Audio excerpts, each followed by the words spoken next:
Ikinwento ni OG Diaz na talagang kinukumpirma ng kanyang source na magkarelasyon na sina Kim Chiu at Paolo Abilino. May pagkakataon din umano na ang aktres pa ang dumadalo sa aktor. Dagdag pa ni OG, kahit walang nagiging kumpirmasyon mula kina Kim at Paolo, makikita naman umano ito sa kilos ng dalawa.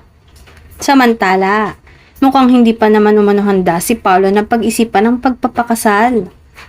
Sabi rin ng aking source, parang wala pa sa isip ni Paolo yung kasal. Basta at the end of the day, makikita mo sa mga ngiti ni Kim Chiu ang labis na kaligayahan. Yun ang importante. Dagdag pa nito.